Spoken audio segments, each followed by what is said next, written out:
그리스도를 믿사오니 이는 성령으로 잉태하사 동정녀 마리아에게 나시고 본디오 빌라도에게 고난을 받으사 십자가에 못 박혀 죽으시고 장사한 지 4일 만에 죽은 자 가운데서 살아나시며 하늘에 오르사 전용하신 하나님 우편에 앉아 계시다가 저리로서 산자와 죽은 자를 심판하러 오시리라.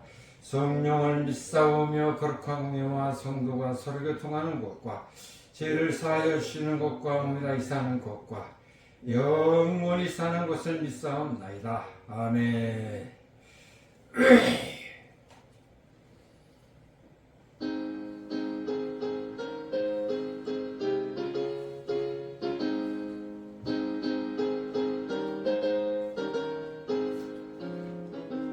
나가는 복지 귀한 성에 들어가려고 내 중한 짐을 벗어버렸네. 제 중에 다시 방황할 일 전혀 없으니 저 생명 시내가에 살겠네. 길이 살겠네. 나 길이 살겠네. 저 생명 시내가에 살겠네. 길이 살겠네. 나 길이 살겠네. 저 생명 시내가에 살겠네. 금일과 구름 기둥으로 인도하시니 나가는 길이 형통하겠네.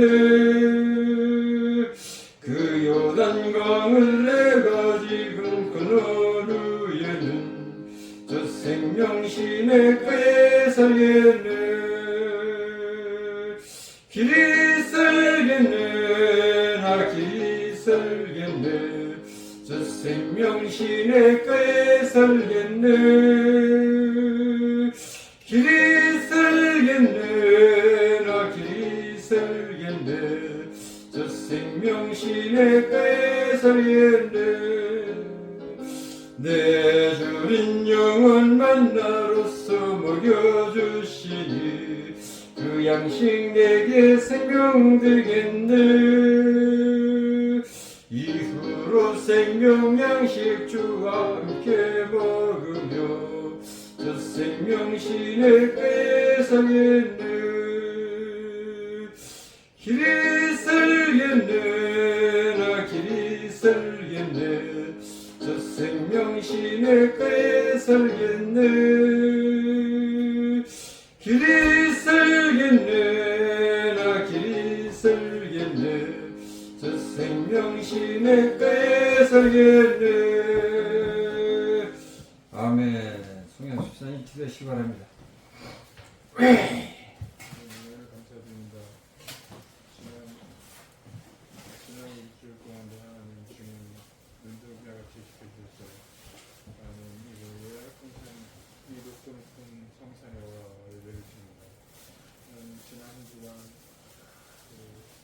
장영 집사님이 정말 어려운 뇌가 뇌 혈액이 안 돌아서 자꾸 쓰러지고 했는데 그 병을 정말 감쪽같이 치유해 주시는 하나님 감사드립니다. 오늘 예배를 통한 주님 만날 수 있는 시간이 되시고 하나님 인도하여 주시고 저희 마음을 준비시켜 주시기 원합니다. 또한 예배를 통한 하나님 말씀이 섭리되시는 시간이 되시고 하나님 인도하여 주시오. 예수님의 이름으로 기도했습니다. 아멘.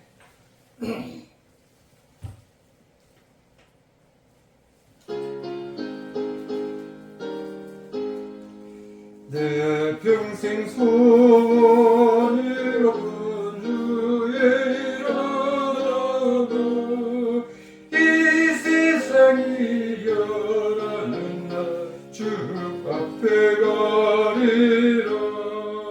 꿈같이 어떤 세상에 취할 건 뭐냐. 이 수고함만 알려도 헛된 것뿐일세 불같은 시험만으로 겁내지 맙시다. 구주의 권능 크시니 이기고 남겠네. 금보다 귀한 믿음은 천복의 대도다. 이 진리 믿는 사람들 다 복을 받겠네. 살같이 바른 마음을 주의 아끼세. 온 몸과 마음을 바치고 힘써서 일하세. 아멘. 하나님 말씀 마태복음 10장에서 봅니다. 마태복음 10장 14쪽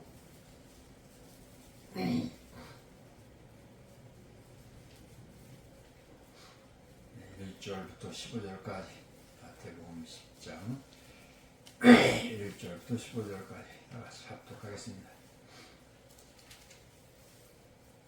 예수께서 그 12제자를 부르사 더러운 귀신을 쫓아내며 모든 병과 모든 약한 것을 고치는 권능을 주시니라. 12사도의 이름은 이러하니 베드로라 하는 시몬을 비롯하여 그의 형제 안드레와 세베대의 아들 야고보와 그의 형제 요한, 빌립과 바돌로메, 도마와 세리, 마태, 알페의 아들 야고보와 다데오, 가나안의 시몬과 함께 가룟 유다 곧 예수를 판 자라. 예수께서 이 12를 내어 보내시며 명하여 가라사대 이방인의 길로도 가지 말고 사마리아인의 고을에도 들어가지 말고 차라리 이스라엘 집에 잃어버린 양에게로 가라. 가면서 전파하여 말하되 천국이 가까웠다 하고 병든 자를 고치며 죽은 자를 살리며 문둥이를 깨끗하게 하며 귀신을 쫓아내되 너희가 거저받았으니 거저 주어라. 너희 전대에 금이나 은이나 동이나 가지지 말고 여행을 위하여 주머니나 두그릇이나 씨나 지팡이를 가지지 말라. 이는 일꾼이 저 먹을 것 받은 것이 마땅함이니라. 아무 성이나 촌에 들어가든지 그 중에 합당한 자를 찾아내어 너희 떠나기까지 거기서 머물라. 또 그 집에 들어가면서 평안하기를 빌라. 그 집이 이에 합당하며 너희 빈 평안이 거기 임할 것이요 만일 합당치 아니하며 그 평안이 너희에게 돌아올 것이니라. 누구든지 너희를 영접도 아니하고 너희 말을 듣지도 아니하거든 그 집이나 성에나 나가 너희의 발에 먼지를 떨어버리라. 내가 진실로 너희에게 이르노니 심판날에 소돔과 고모라 땅이 그 성보다 견디기 쉬우리라. 아멘.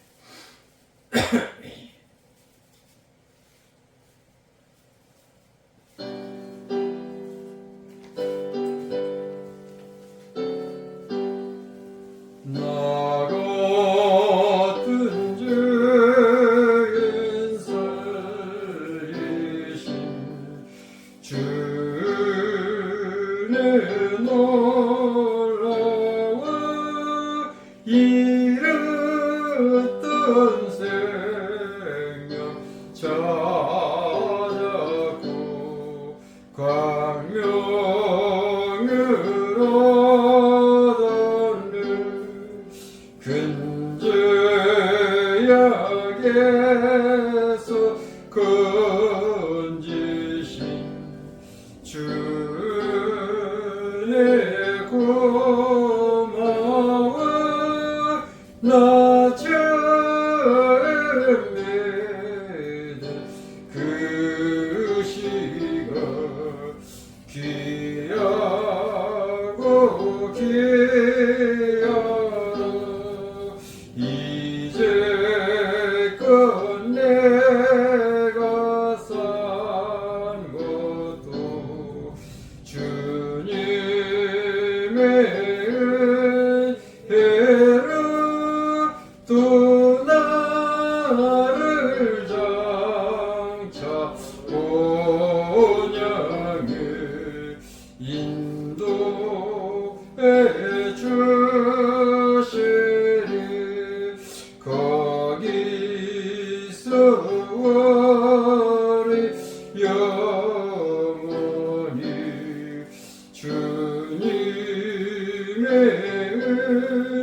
해로 해처럼 밝게 살면서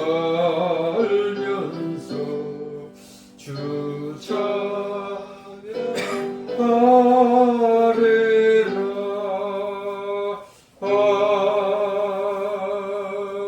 아멘. 기도하겠습니다. 하나님 감사합니다. 구름기둥 불기둥으로 소돔성과 같고 애국과 같은 세상에 살다가 하나님의 동산 가나안 땅에 새하늘과 새 땅과 같은 하나님의 동산으로 우리의 발걸음을 인도하여 주심을 감사함을 드립니다. 세상 것 바라보지 말라고 아브라함처럼 우리를 순결 때에 구별하여서 하나님의 성산으로 인도하여 주셨사오니 이 시간에 영육간에 큰 은혜를 내려 주시옵소서. 또 지난 주간에는 또 장영호 집사 하나님의 은혜로 또 이제 의사의 손길을 빌어서 또 수술이 잘 또 마칠 수 있도록 하나님께서 인도하여 주심을 감사하며 더욱더 영육간에 강권하여서 마지막 남은 생에 주님을 위하여 귀하게 쓰임받는 십자가의 믿음의 대장부가 되도록 축복하여 주시옵소서. 이 시간에 참석지 못한 모든 권속들 아버지 하나님 저들에게도 깨우쳐 주시옵시고 소돔성에 롯과 같이 되지 않게 하여 주시옵시고 온전히 우리를 성령으로 인도하여 주시고 구원하여 주시고 우리 또 사랑하는 예랑의 모든 식구들을 구원하여 주시고 인도하여 주시옵소서. 예배 시종을 주 앞에 부탁을 드려올 때에 예수님 이름으로 기도함을 드렸나이다. 아멘. 오늘 말씀은 송 프란시스가 한 말 그리스도의 무소유 선언, 그리스도의 무소유 선언. 마태복음 10장을 1절부터 15절은 송 프란시스코가 큰 은혜를 받은 말씀의 내용입니다. 지난 시간에 마태복음 25장 말씀을 통해서 스테포드 목사가 큰 은혜를 받았고 또 티모시 슈멀츠가 큰 은혜를 마태복음 25장 은혜를 받고 예수님 노숙하시는 예수님을 홈리스 지저스를 조각을 해가지고 미국 어느 시내에다가 전시해 놨더니 그 시내에서 왜 우리 도시에 이렇게 혐오 시설을 갖다 놨느냐, 기독교 국가라고는 미국에서 난리가 나가지고 아마 그 동상이 지금 소솜은 충정로역 4번 출구, 소솜은 역사 문화 박물관에 지금 전시가 문 앞에 그 정원에 전시가 되어 있습니다. 오늘은 그 유명한 송 프란시스코가 어디에서 은혜를 받았나? 바로 오늘 본문 마태복음 10장에서 큰 은혜를 받고 그가 그리스도의 길, 부유한 포목상의 자제로 태어나서 그 아버지의 그 재산을 상속을 받을 수 있는 그 자리에서 모든 것을 다 벗어버리고 오직 주님의 길을 걸은 그 프란시스코가 은혜 받은 말씀입니다. 우리 한국 사람들 이제 무소유 그리면 법정 스님을 머리에 떠올립니다. 무소유 그리면 번뜩 떠오르는 곳이 법정 스님. 무소유의 법정. 전에 우리 다녀갔던 무신사의 민덕 스님. 그분도 무소유주의야. 승려들은 다 거의 다 무소유자들인데 그분이 한 말이 있어요. 목사님, 왜 요새 제가 집이 19채가 있습니다. 그래요. 스님, 웬 집이 이렇게 많이 있어요? 그 뭐 별거 아니에요. 제가 가는 곳마다 그게 다 내 집입니다. 내가 해인사 가서 자면은 그날은 그거 내 집이고, 오늘 뭐 불국사에 가서 자면 또 거기가 내 집이고, 요 조계사에 가서 자면 그게 또 내 집이고, 저 또 도봉산에 가서 잠을 자면 거기가 또 다 내 집이고 내 땅이고, 그렇게 하다 보니까 자기 집이 19채가 됐대요. 19채. 네, 그 말은 즉 자기는 무소유 주의자라는 거예요. 절간에 구심사의 무자도 아마 없을 무자 그 뜻 같습니다. 없을 마음심 마음조차도 없다. 다 비운 거예요. 그런데 우리들이 가장 추구하는 것은 소유입니다. 소유. 많은 것을 가지는 것을 잘하고 부잣집에서 태어난 거 엄청들 잘한 거를 근데 그게 천국문 앞에 가면 그게 가장 부끄러운 것인데 부귀영화를 자랑하고 부를 가지기 위해서는 부와 권력을 가지기 위해서는 교육이라는 과정이 필요합니다. 교육이라는 과정을 통해서 부귀영화를 얻는 거예요. 그래서 사람들은 많이 배운 것을 자랑을 하고 많이 가진 것을 자랑을 하는데 그 천국문 앞에 가면 가장 부끄러운 거예요. 많이 배울수록 많이 가질수록 그걸 한없이 후회스럽고 부끄러운 것이에요.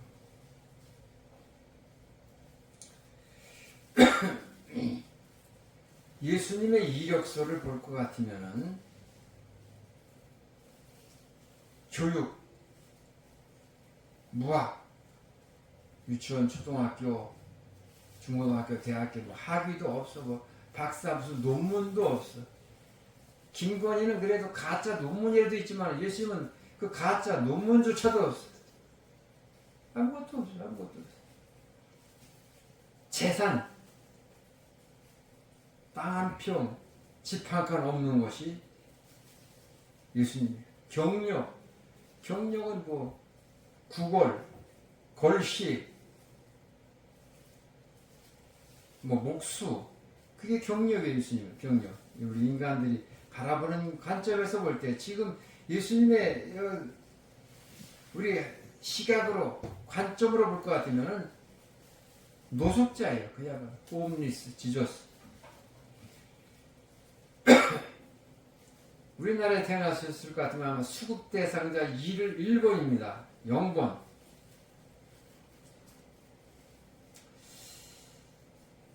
성 프란시스는 이 본문을 예수님의 무소유 선언이라 이렇게 설파했습니다. 너희는 여행을 위해서 전대나 금이나 은이나 동이나 가지지 말고 여행을 위해서 주머니나 두보롯이나 신이나 지팡이를 가지지 말라. 여행을 위할 때는 가장 중요하잖아요. 차 같은 경우는 장거리 여행하면 차 기름을 빵빵하게 부어야 돼요. 주유소에 가서 만땅 무조건 주유소 사장한테 얼마 드릴까 무조건 만땅 채우세요. 만땅. 그리고 더 멀리 갈 경우에는 보조 이제 기름통을 들고서 차 트렁크에다 싣고 멀리 장거리 여행을 갑니다.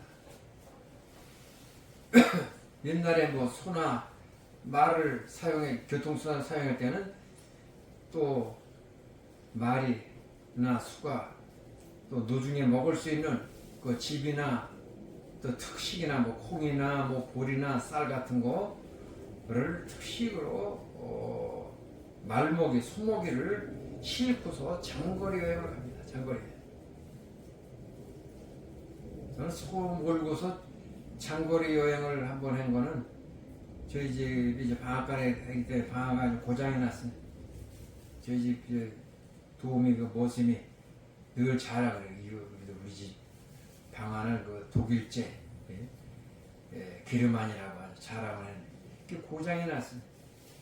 평택 시내는 공업사가 없어 고칠 데가 없어가지고 천안까지 갑니다. 천안까지 소 달구제가 방화를 싣고서 이제 모순이랑 둘이서 소 달구제를 타고서 천안까지 갑니다. 그 먼 곳까지 가려면은 그 사람도 뭐 중간에 요기를 해야 되겠지만은 소도 요기를 해야 돼요. 소 요깃거리 또 콩이나 또 집이나 물이나 또 싣고 떠납니다.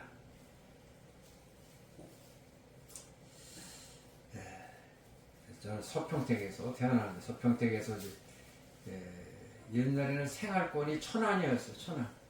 평택도 옛날에는 행정권이 충청도였다고 충청. 평택 사람들이 충청도 말을 씁니다. 근데 예수님은 여행을 해서 전대도 가시지 말라. 전대도 가시지 말라. 전에 다녀갔던 동도 스님 전대도 없어. 아니 주머니도 없어. 주머니가 있는데 주머니에 이렇게 받침대가 없어. 손 들어가는 데만 있고. 내가 우리 막내를 위해서 한 10만 원을 학생이니까 용돈을 주더라 그래. 누구한테 받은 거래. 또 누구한테 받은 또 내복하고 양말을 또 나한테 주고 가는데 보답해 나도 그만큼 이제 10만 원대 봉투에서 누워서 이제 신혼역에다가 이제 그 동도스님 주머니에다 누웠더니 개차롭게 막 나갈 때 누웠더니 나가면서 뭐가 뚝 떨어지는데 봉투가 분명히 내가 그 스님 승복고 주머니에다 놓는데 그게 뚝 떨어지는 거야. 그래서 아이 웬일입니까 스님 내가 분명히 주머니에다 놓았는데 했더니 아이 목사님 전 주머니가 없어요. 들어가는 손만 있고 손을 뒤집어 보니까 여기 주머니가 받침이 없어요. 받침이 그냥 겉보기에만 주머니가 있는 것 같지만은 그 그냥 가짜고 밑에 그 받침이 없어. 배낭도 그리고 골망도 없고. 이야. 군산에서 윤리 선생 고등학교 윤리 선생 하다가 교육 현장이 너무 모순된 것이 너무나 많고 내가 윤리 교사로서 아이들을 바로 같이 가르쳤는가. 부잣집 자제들 또 공부 잘하는 애들만 편애하고 가난한 집 아이들이나 또 공부 못한 아이들을 내가 너무 학대하지 않았나. 여러 가지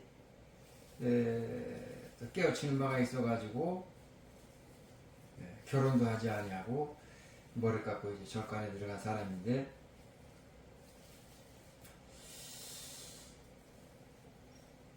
전대가 없어요. 전대에게다 보니까. 근데 우리는 너무 부끄러워요. 저는 전대가 많아요. 양쪽 주머니 있고 또 안주머니도 양쪽으로 있고 양쪽으로 있어요. 또 바지 주머니 앞으로 2개 뒤로 2개 이것만 해도 벌써 8개 전대가 8개 이게 불합리한 거예요. 불합리. 장사 전에는 그 망자의 수위는 전대가 없어요. 주머니가 없어. 필요가 없으니까 천국 갈 때는 아무 망자에게는 주머니가 필요 없어요. 근데 우리들은 주머니가 너무나 많이 있고 전대가 너무나 많이 있어요. 전대에 금이나 은이나 동이나 가지지 말고 여행을 위하여 주머니나 두부롯이나 시나 지팡이를 가지지 말라. 주머니 있는 옷을 입지 말라는 거예요. 주머니를 가지고 맨자로 이 주머니 있는 게 이게 가증스러운 거 이게 탐욕스러운 거 이게 탐욕스러운 거. 네? 주머니 없는 옷을 입어 이게.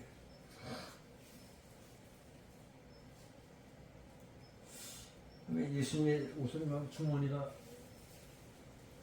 없는 것 같습니다. 주머니가 없어요. 또 이스라엘 사람들이 입는 그 중동 사람들이 입는 그 흰옷 보면은 뭐 주머니가 없는 걸로 봤어요. 주머니가 없는 게 더 이게 성경적이에요. 두벌옷이나 신이나 지팡이를 가지지 말라. 두벌 여행을 가면 또 여벌옷을 입잖아요. 또 허들의 옷, 뭐 여벌옷, 또 뭐 장기간 또 여행을 갈 때는 또 계절을 따라 또 옷을 준비하고 하는데 그렇게 하지 말라는 거예요. 신이나 지팡이를 가지지 말라. 맨발로 가려는 거, 맨발로. 맨발로. 지팡이가 그 옛날 길들은 다 지금 뭐 아스팔트가 깔려있으니까 평탄하지만 예전에는 산 넘고 물 넘고 뭐 겨울 건너고 뭐 지팡이가 필요해져. 또 가다가 또 뭐 맹수가 나타나는 걸로 또 저지하려면 지팡이가 필요해져. 그런 것도 가지지 말라는 거예요. 그래서 프란시스는 스폴레토 공국의 아시시 지방에서 태어났다. 그의 아버지 피에트로 디 베르나도레는 부유한 포목상이었고 그의 어머니 피카르 브르르몽은 프랑스 왕국의 지방 성주의 귀족이었다. 유복한 집안의 사람 프란시스코는 당시 전형적인 부잣집 자제로서의 면모를 드러내며 10세 때에는 언제나 그 부유한 자제들과 어울려서 좋은 옷을, 멋진 옷을 차려입고 익살스러운 말솜씨로 주변 사람들을 즐겁게 만들었고 또 자신과 같은 부유한 친구들과 어울려서 돈을 흥청망청 쓰면서 샹락을 추구하였다. 그러나 그는 마냥 자신의 이러한 쾌락에만 빠져있는 것이 아니라 그는 이러한 모든 생활이 잘못됐다는 것을 자각을 하였다. 어느 날 바쁜 아버지를 대신해서 옷감을 팔고 있을 때에 한 거지가 와서 적선을 하였습니다. 프란시스코는 애석한 마음이 들어서 자기 지갑에 있는 돈을 몽땅 그 거지에게 적선을 해줬습니다. 이 이야기를 알게 된 아버지가 불같이 화를 내서 왜 그런 쓸데없는 불필요한 짓을 하느냐고 꾸지람을 받았고 그의 친구들도 합세해서 그를 조롱하였다. 이런 프란시스가 어떻게 해서 회심과 세속과의 인연을 단절하게 되었는가 하면은 1202년 프란시스코는 명예로운 군인의 길을 걷기 위해서 군대 가서 내가 벼를 한번 달아보고 싶다. 장군이 되고 싶다. 굉장히 멋있게 보였던 모양이에요. 그렇게 해서 그는 당시 교황청 세력과 레루자 지방의 세력 간의 전투가 벌어졌는데 이는 프란시스코는 교황청 세력의 모병에 지원을 했습니다. 약 1년이 지난 1203년 그가 전투에 나갔는데 금방 바로 포로로 붙잡혀가지고 포로 생활을 할 때 그 아버지가 수용소에 찾아와서 막대한 몸값을 지불한 덕분에 포로의 신분에서 풀려나서 곧장 집으로 돌아갔습니다. 그러나 그는 당시에 유행병에 걸려서 병상에 누운 채 시간을 보냈습니다. 그럼에도 그는 불구하고 여전히 그 군인에 대한 꿈을 포기하지 않았어요. 그래서 그는 1205년경 다시 교황 측 군대를 원조하고자 모병에 지원하기 위하여 폴리아 지방으로 향하고 있었습니다. 하지만 이것이 훗날 그의 인생을 탈바꿈 할 커다란 전환점이 되었는데, 목적지에 가는 도중에 또다시 열병이 도져버렸습니다. 프란시스코는 어딘가에서 열병에 시달린 프란시스코에게 음성이 들려오는데, 너는 사람이 아닌 주를 모시기 위해서 너의 고향으로 돌아가라. 거기에서 네가 할 일을 가르쳐 주겠다라는 음성을 듣게 됩니다. 그래서 프란시스코는 처음에는 내가 병약한 몸이라 내가 헛것을 들었나, 신체가 약하니까 뭐 또 망상과 또 환상이 보이지 않나, 이런 생각을 들었는데, 가볍게 이 사건을 치부했는데, 이상하게도 시간이 지나면 지날수록 이상하게도 세속에 대한 흥미가 점점 사라지는 거예요. 옛날에는 친구들과 어울려서 기방에도 출입하고 도박장에도 가고 또 남봉도 피우고 그랬던 이 모든 것들이 점점 흥미가 떨어지고 있다는 것을 자각을 했어요. 세속에 대한 그 미련과 꿈이 점점 사라지고 이러는 가운데 집에 도착하였습니다. 아시시 이제 고향에 당도했을 때 그는 이미 세속적인 욕망이 완전히 사라진 그런 상태가 되었다는 자신을 발견하게 되고, 이제 나는 오직 나의 남은 여생은 신앙에 의지해서 주님을 위해서 헌신한 삶을 살아야 되겠다는 그런 결심을 하게 됩니다.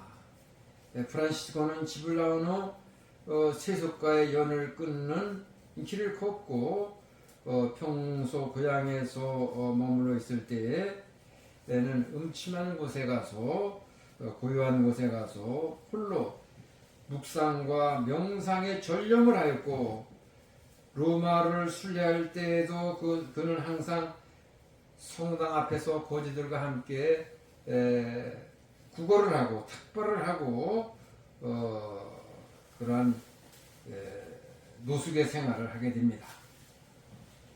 어느 날 아시시 외곽의 황량한 산 다미아노 수도원의 성당에서 기도를 할 때에 또다시 음성을 듣게 되는데, 프란치스코야, 무너져가는 나의 교회를 고치거라 라고 하는 음성을 듣게 됩니다. 그래서 그는 이 말을 무너져가는 성당을 다시 일으켜 세우라는 의미로 받아들여서 아버지 가게에 있는 옷감을 몰래 훔쳐냅니다.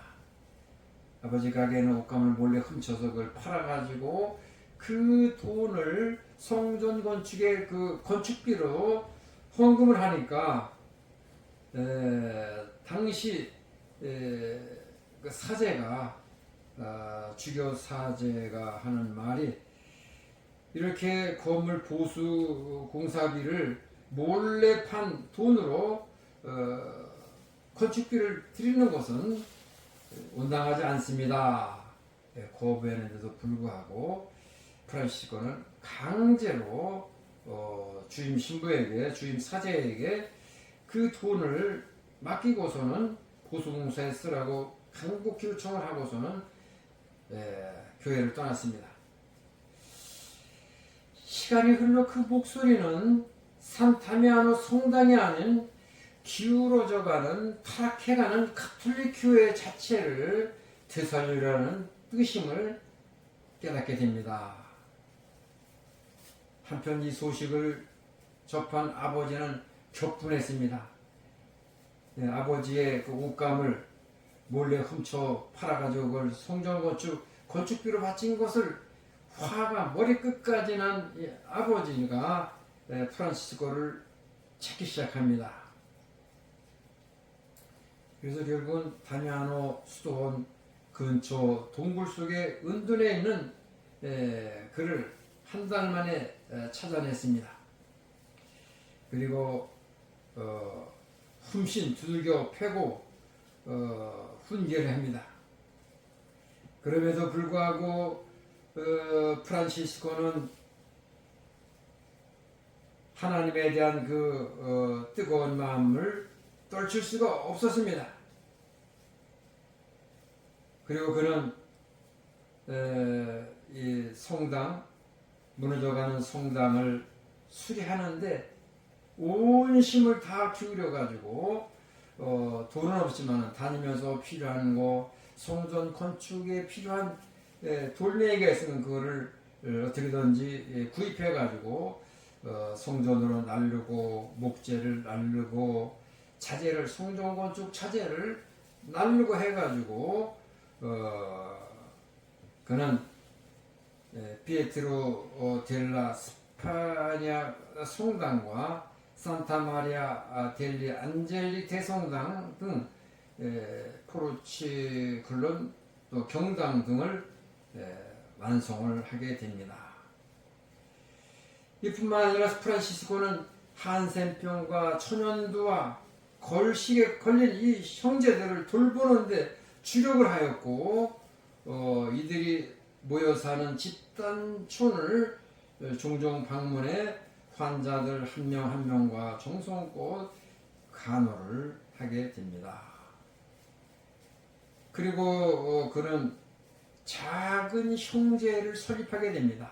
이 작은 형제라는 뜻은 바로 예수님과 같이 12제자를 택하듯이 자기의 그 이념, 예수님의 그 무소유의 사상을 가르치기 위한 작은 형제의 설립을 교황청에 요청하게 됩니다. 옛날에는 교황청에 모든 인허가가 있어야 되는 모양입니다. 이런 것을 이야기를 했더니 교회에서 왜 쓸데없는 짓을 하느냐 그래서 반대하는 세력들이 많이 있었는데 어느 날 교황이 꿈을 꿉니다. 교황이 꿈을 꾸는데 꿈속에서 어느 수도사가 그 무너져가는 교회의 그 성당을 어깨에 메고서 그 무너져가는 교회를 세우려고 안간힘을 쓰는 그 모습을 꿈을 꾸게 됐습니다. 꿈에서 깨어난 교황은 수일 내에 어느 수도사가 찾아와서 나한테 무슨 부탁을 할 것 같다라는 것을 직감을 합니다. 그리고 며칠 있다가 프란치스코가 교황을 찾아와서 제가 작은 형제를 조직을 해서 운영하고 싶은데 교황청에 승인을 원합니다 할 때에 많은 사람들이 그 많은 그 고문들이 극구 만류함에도 불구하고 교황이 이를 승인하게 된 것은 교황 자신도 꿈속에서 어느 수도사의 그 무너져가는 교회를 어깨에 메고서 안간힘을 쓰고서 세우려고 하는 그 모습을 보고서 깊은 감동을 받아서 아무 꺼리낌 없이 샌프란시스코의 작은 형제를 공동체를 승인하게 됩니다. 또 이외에도 송클라라 수도회 설립 등 많은 이제 수도원을 설립을 하게 되고 그는 산에 살면서 맨발로 살았고 산에 살면서 동물들과 식물들하고도 대화를 했다는 거예요. 난 뭐 조금 이해는 가지만 저는 뭐 그 단계까지는 못 갔습니다. 동물하고도 대화를 나누고 식물하고도 대화를 나누고 그래서 어느 날 제자들하고 전도를 나갑니다. 제자들이라 봤자 작은 형제 뭐 소수의 인원들과 맨발로 로마 시내를 이제 여행을 걸어갑니다. 맨발로 이제 도보 여행을 하는데 제자들이 선생님 전도하려면 뭐 전도지를 나눠주고 예수 믿으세요 뭐 성경을 전도해야 되는 게 아닙니까? 했더니 프란시스코가 꼭 뭐 전도지를 나눠주고 성경을 말해야만 전도가 아니라 우리가 이 걸어가는 모습만 봐도 저 사람들에게 큰 감동이 될 것이다 라고 했습니다. 예수님은 무소유를 선언했는데 많은 교회는 이거는 말 전하지 않아요. 이건 뭐 그냥 덮어 성경이 또 그냥 건너뛰기야. 건너뛰기. 무슨 뭐 복 받는 얘기. 예? 창세기서에 보면 아브라함이 복 받는 얘기만 거기에 목사라는 자들이 목에 힘을 줘서 강조를 해놓은 거예요. 땅의 것, 오직 땅의 것만. 예수 믿으면 땅에서 큰 부자가 되고 큰 권력을 얻고 좋은 집에서 큰 땅을 차지하게 될 것이다. 이렇게 설파하는 교회가 100이면 100, 1000이면 1000 목사들의 하는 짓거리와 수법이 다 똑같은 겁니다. 티모시 스몰크의 충정로역 역사박물관에 못 박힌 그 예수님의 발을 보면 질색을 여기 왔던 그 부동산에 있는 그 소목사 그 사진을 보여줬어요. 이게 예수님 역사박물관 그 정원에 있는 예수님 사진입니다. 못 박힌 예수님의 발 보더니 진저질 나 이거 못 봐. 이거 못 봐. 아이고 목사 자칭 목사라고 하면서 여의도 순복음 기도원 오살리 그 무당 기도원이라고 무당 기도원 그게 무슨 그게 기도원입니까? 거기 가서 무당 귀신이나 듬뿍 받아가지고 오지. 그 최자실이라는 여자 목사가 세운 그 여자 무당이 세운 그 무당집이에요. 무당집. 뭐 거기 가서 뭐 자기가 뭐 설교를 하고 어쩌고저쩌고. 목사들의 의식은 예수님의 이 청미, 예수님 여기서 여러분 자세히 보면 다 떨어지는 옷이에요. 누동도 다 떨어지는 옷. 맨발. 부활하신 예수님 맨발에 못 박힌 모습으로 제자들한테 나타납니다. 도마가 나는 내 손으로 예수님의 못 박힌 손자국에 손가락을 넣고 발에다가 못 박힌 발에다 손가락을 넣고 만져보기 전에는 죽었다 깨어난 예수를 믿지 않겠다. 예수님이 도마 앞에 나타나가지고 그래 네 손가락으로 내 못 박힌 손가락에 한번 눌러보고 넣어보고 내 못 박힌 발에 손가락을 한번 넣어보고 만져보고 나를 믿거라. 못 박힌 손과 발 모습으로 제자들한테 부활의 예수님이 나타나서 40일 동안 함께 하시다가 부활 승천하시게 됩니다.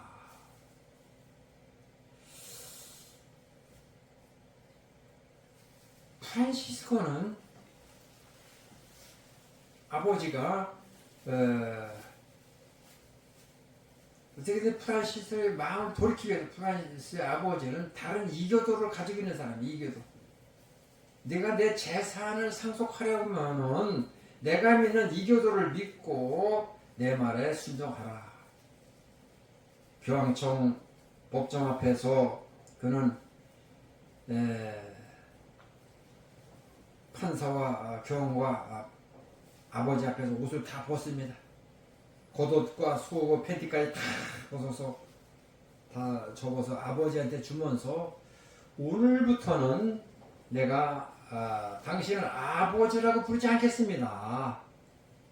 형제로 부를 것이고 나의 아버지는 하늘에 계신 아버지만을 내가 믿고 부르고 섬길 것입니다. 그리고서는 그 많은 사람들 앞에 옷을 다 벗었어. 다 벗어서 아버지한테 다 드렸어요. 난 당신의 그 상속, 일어난 품 상속을 원치 않으니 내가 입고 이러고 당신한테 이거 얻은 것이니까 다 드립니다. 다 옷과 속까지 다 드렸어요. 그것을 보고 감동을 한 대주교가 자기가 걸치고 있던 망토를 벗어서 프란시스코의 몸을 가려주고 프란시스코의 앞길을 약간 이제 돌봐주게 됩니다.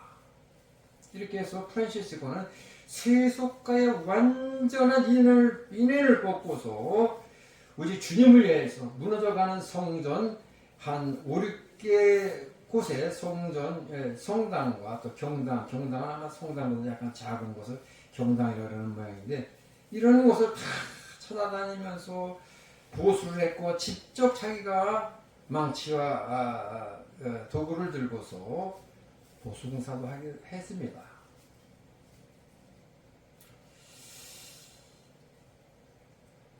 학개서 2장 8절에 보면 은도 내 것이요 금도 내 것이라.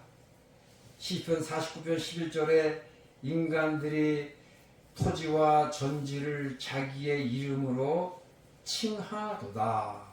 가소롭다는 거예요.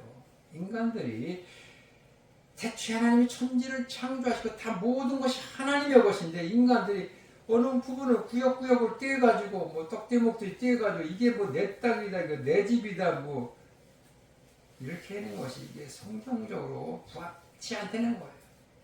예수님의 제자들은 다 노숙을 했어요. 예수님 따라서 다 골식을 했고 노숙을 했고, 전대 금이나 은이나 아무것도 없고, 여행을 해서 아무것도 주머니도 없고 두벌도 신도 필요 없고, 이것은 전적으로 이 세상을 일도 의지하지 않고 하나님만 의지하고 살게 되는 거예요.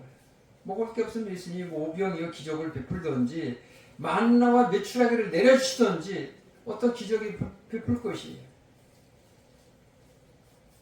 우리 이라크동산에도 만나가 많이 있어요. 지금 여기에 내가 달에도 몰랐는데, 신학교 때도 알긴 알았는데 이렇게 달에가 많을 줄 또 처음 알았고, 또 칡도 잘 몰랐는데 산에 와서 칡도 알았고, 또 각양 많은 약초들, 또 그 약초를 통해서 자매는 만성 그 문둥병에 몸이 뭐 이름 말할 수 없는 그 악성 그 피부병이 있는데 기도해도 낫지 않아. 나사렛 예수 이름으로 악한 병마야 물러가라, 물러가라. 서울에서 목회할 때 안진뱅이 이종훈이가, 3살 먹은 안진뱅이 이종훈이가 강동 성심원에서 못 고치던 애가 낙심해서 튀어낸 애를, 못 고친다고 튀어낸 애를 거기에 가서 머리에 손을 얹고 나사렛 예수 이름으로 일어나라 할 때 그 아이가 잠시 후에 벌떡 일어나 뛰는 걸 보고서 너무 감동을 했고 큰 힘을 얻었어요. 그 다음에 정경란 권사, 성도사 원주 병원에서 홍태한 박사가 사망 선고를 내렸어요. 사망 선고. 가족들에게 다 돌렸어요. 이 사람 죽었으니까 빨리 장례를 치우시오. 의사가 사망 선고 내렸으면 그 진짜 죽은 거잖아요. 이건 진짜 죽은 거예요. 그런데 저는 포기하지 않았어요. 이건 안 된다. 절대로 죽어서는 안 된다. 그래서 그 폐병 말기암으로 죽은 그 정경란 권사 침대에 가서 문막 아파트 침대에 들어가서 침대를 붙들고 기도합니다. 하나님, 다시 정 권사가 살아서 이 침대로 돌아가게 주시옵소서. 하나님이 그 기도를 응답해 주셨고, 홍태한 박사가 너무 놀래가지고 3일 동안을 퇴근도 안 하고 정경란 권사 밤에 야간에도 문병을 병상에서 지키고 너무 좋아가지고 싱글벙글. 그래서 정경권사가 홍 박사한테, 아이 박사님 뭐이 그렇게 좋아서 웃습니까? 좋고 말고요.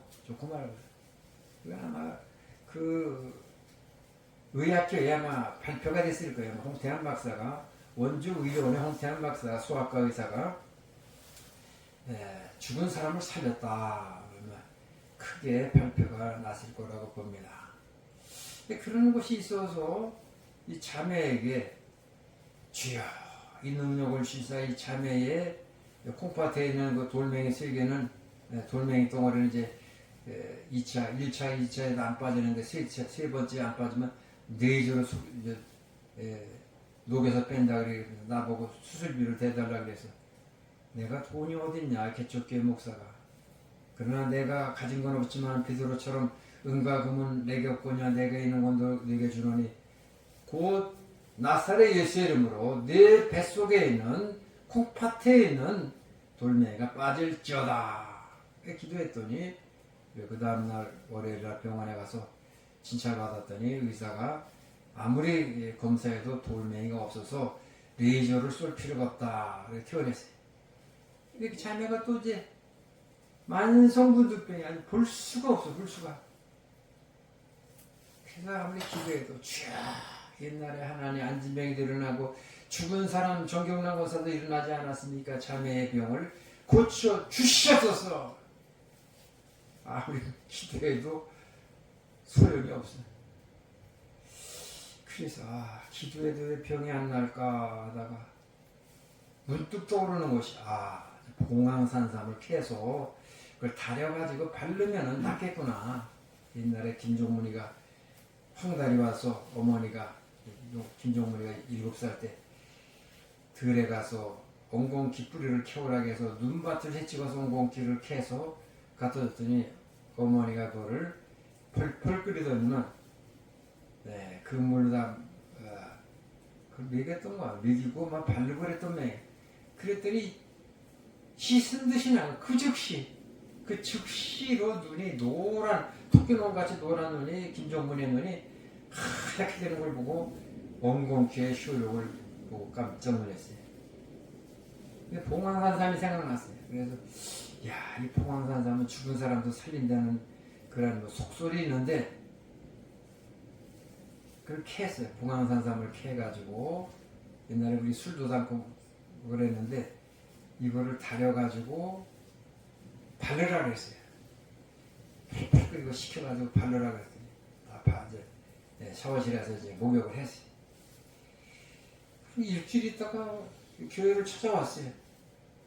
찾아왔는데 자매가 지나가는 곳마다 비늘이 막 떨어지는 고기 비늘이 뚝뚝뚝뚝 떨어지듯이 허옇게 그냥 막 뚝뚝 떨어지는 거예요. 뱀 비늘 벗겨지듯이. 깜짝 놀래가지고 이게 자매 이거 뭐냐고 이게 왜 지나가는 곳마다 이렇게 비닐이 떨어지냐고. 원래 목사님이 무슨 약초 그걸 달여서 바르라 해서 발랐더니 그러고 나서부터 이렇게 이 지경이 됐다는 거예요. 이 지경. 그랬더니 처음에는 징조롭게 생각했는데 이게 좋은 징조로구나. 좋은 징조구나. 그리고 나서는 지금은 거의 완치가 되고 흔적만 남아서 흔적만 완치가 됐어요. 그 자매는 내가 전화도 안 받았어. 전화를 상대를 안 하려고. 나중에 어떻게 또 이경환 집사님 전화를 또 알아가지고 이경환 집사님 나한테 왜 전화 안 받냐고 또 둘째 아들한테 전화를 또 어떻게 알아가지고 아빠 왜 그 집사 전화 안 받냐고. 이 양쪽에서 막 그냥 또 하니까 또 안 받을 수가 없잖아요. 하나님의 역사는 놀라운 것입니다. 우리 일학동산 놀라운 은혜. 제가 소돔성에서 목회를 했을 것 같으면 날마다 아브라함 얘기, 요셉 얘기만 할 것이고 다윗 얘기만 할 거예요. 아브라함처럼 요셉처럼 다윗처럼 복을 받습니다. 믿습니다. 솔로몬처럼 1,000번제를 드리면은 솔로몬과 같이 큰 복을 받을 줄 믿습니다. 이런 사기나 치었을 텐데 동산에 올라와서 많은 깨달음을 얻었습니다. 예수 믿기 전부터도 이 세상은 내 집이 아니다. 나그네 길이다. 이걸 깨닫고 만 22세 6개월의 나이에 모든 세상을 등지고서 프란치스코처럼 지리산으로 들어갔던 사람이에요. 예수 믿기 전부터도 이 세상에 대한 큰 매력은 없어요. 누가 박사위가 있다, 집이 어떻다, 차가 어떻다. 속으로 내가 코도숨을 쳐요. 코도숨을 쳐요. 우리가 예수님처럼 여러분들도 무소유고 정신을 가져야 됩니다. 하나님 믿지 않는 그 법정이라는 스님도 무소유라는 이름을 갖고 있는데 우리 그리스도인들이 땅했고 땅 예?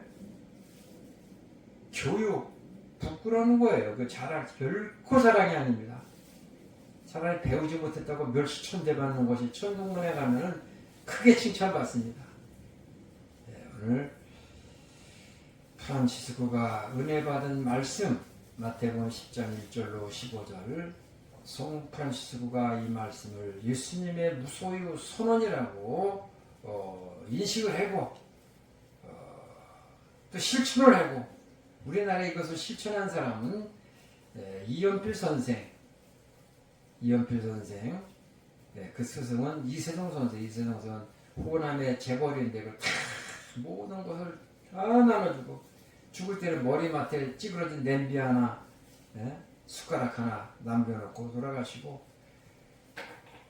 그 제자가 이연필 선생 그 다음에 그걸 추구하는 사람이 포천에 엄수선 목사님만 봤고 뭐 이연필 선생, 이순영 선생은 뭐 책에서나 보는 사람들이고 우리가 이런 그 무소유 정신을 가져야 되는데 이런 거 배우지 못해서 신학교에서도 못 배웠고 어느 목사들한테도 이런 설교를 들어본 적이 없어. 기껏 해야 무슨 아브라함 얘기, 아브라함이 복받은 얘기 뭐 이런 얘기나 듣고 그리고 뭐 미국이 뭐 예수 믿어서 뭐 부국이 되고 우리나라도 누가 예수를 믿어서 큰 부자가 되고 목사들의 스토리가 그런 스토리예요. 한심하게 일을 말할 수 없고 불쌍하게를 말할 수 없어요. 자연은 없다 탄력이 나왔습니다. 돌아갈 때 하나씩 더 가져가시고 광고를 내라고 자꾸 전화가 오면 광고 이제 대자연은 없다.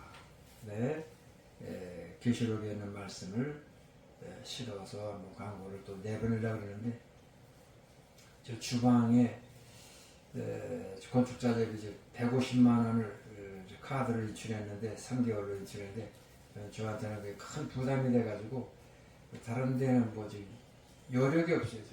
신문 광고 내라고 자꾸 광고사에 자꾸 전화 오는데 그럴 여력도 없고 또 고영종 목사님도 자꾸 뭐 책을 자연없다 책을 내려는데 책 펴낼 그런 돈도 없고 아직 저는 책 한 번도 펴낸 적이 없고 책도 없지만은 또 은혜 받은 사람들이 이걸 또 원해서 반드시 일생에 자연없다 책을 펴내서 이 무지한 이 기독교인들 천지창조가 하나님의 것인데 그걸 자연이라고 떠들어대는 이 무지한 이 기독자들에게 무려 2600년 전에 노자가 한 말을 떠들어대는 이 한심한 자들에게 경종을 위해서 책도 내야 되겠고 또 책을 못 내더라도 이제 광고라도 또 지속적으로 나가야 되는데 그런 여력, 이런저런 여력이 없습니다. 여러분들 기도를 부탁하고 여러분들도 프란치스코와 같이 성전 건축에 조금이나마 미력 하나마 단돈 소정의 금액이라도 봉투에다가 이름으로 일학동산 성전 건축비 적어서 올리면 큰 은혜와 축복이 있을 줄 믿습니다. 기도하겠습니다. 하나님 아버지 오늘은 마태복음 10장 그 유명한 송 프란치스코의 은혜 받은 말씀을 중심으로 또 우리가 송인 프란치스코에 대한 생각 여러 또 무소유주의자들에 대한 사상을 생각해 보았습니다. 아버지 하나님 무소유주의자 예수님 무소유주의자 예수님의 12제자들 무소유주의자 바울사도 일생을 남의 집 세방살이 하다가 하늘나라 간 바울사도 그러나 오늘날 많은 그리스도인들은 이 무소유자들을 비웃고 멸시하고 조롱을 하고 많이 가진 것 많이 배운 것을 자랑으로 여기는 이 악한 세대에 우리가 살고 있습니다. 아버지 하나님 우리도 주님과 같이 무소유 정신으로서 예수님의 12제자들 바울사도와 같이 무소유주의자로서 나그네 인생길 잠시 왔다가는 나그네 인생길 살다가 주님 앞에 갈 때에 거지 나사로처럼 아브라함 품에 낙원에 안기는 천국 백성들 다 되게 하여 주시옵소서. 예수님 이름으로 기도함을 드려나이다. 아멘. 78장 부르면서 장영호 집사님 헌금의 시간입니다.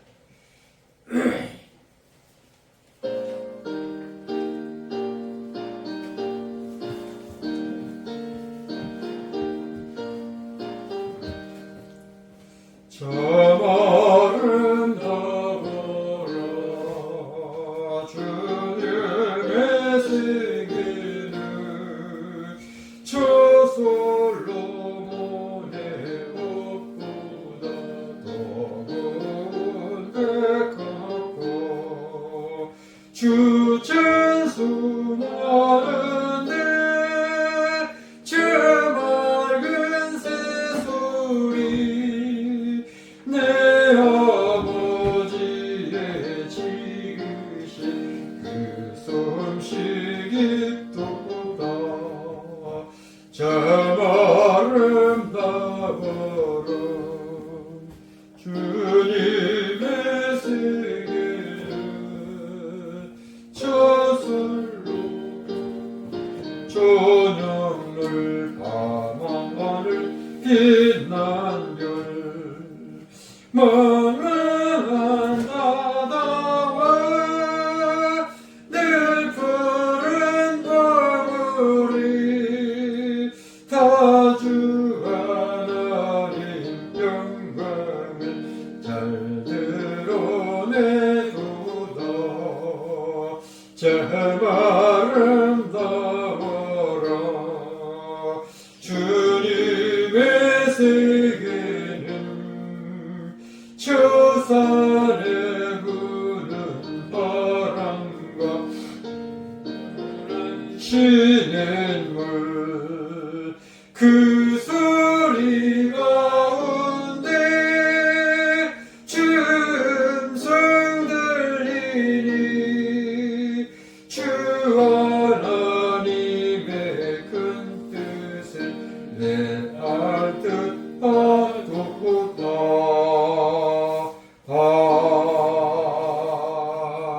아멘.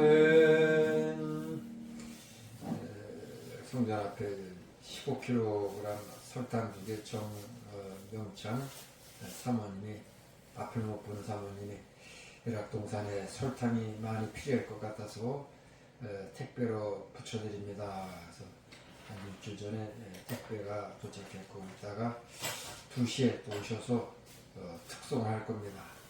앞을 보지 못하는 자매 여러분들 위해서 기도해 주셔서 그 자매가 일락동산에서 눈을 번쩍 뜰 수 있도록 많은 기도를 부탁을 드립니다. 그 제자랑 같이 올 거예요. 기도하겠습니다. 11조 송양섭 집사님, 장영호 집사님 감사합니다. 김찬영, 김유한 감사, 담임 목사 11조 건축 감사 드렸습니다. 하나님 시간에 주님 앞에 귀한 예물 드립니다.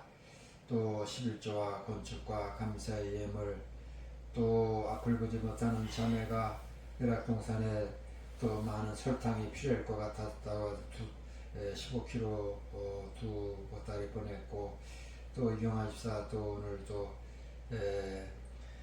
김장 준비하느라고 또 많은 또 물질이 허비가 되고 있습니다. 하나님 영광 받아주시고 범사에 축복하여 주시옵소서. 오늘 국가꽃 축제에 많은 교우들이 참석지 못하였지만 천군 천사들이 함께 하실 줄 믿습니다. 주님 영광 받아주실 줄로 믿습니다. 이종은 이 동산이 너무나도 아름다워서 밤중에도 2번 3번 또 동산을 랜턴을 켜고 산책을 하면서 감사와 또 찬미와 영광을 돌려드립니다. 하나님 영광 받아 주시옵시고, 또 금년에도 또 동산에 풍성한 은혜, 여러가지 은혜를 허락하심을 감사함을 드리며, 또 동산에서 많은 권속들이 영육간에 은혜를 입고 축복을 받고, 또 앞을 보지 못하는 또 정명창 사모에게도 은혜를 내려주시사 동산에서 눈을 뜨는 기적의 역사가 또한 일어나게 하여 주시옵소서. 예수님 이름으로 기도함을 드려나이다. 아멘. 다 함께 일어나서 일장 찬송 부르고 축도를 마치겠습니다.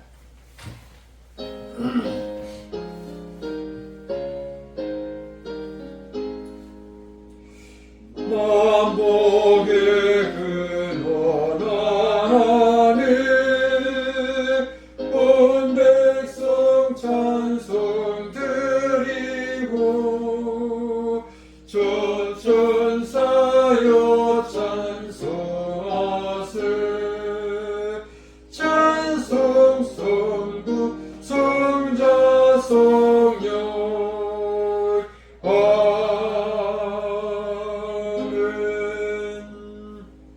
이제는 우리 주 예수 그리스도의 무한하신 은혜와 성부 하나님 아버지의 극진하신 사랑하심과 성령님의 감화감동 교통 인도하심이 성산에 올라와 하나님 앞에 영광을 돌리는 모든 권속들의 가정과 기업 위에 이제로부터 영원토록 함께 있을지어다. 아멘. 하나님 앞에 영광의 박수를 치겠습니다. 감사합니다.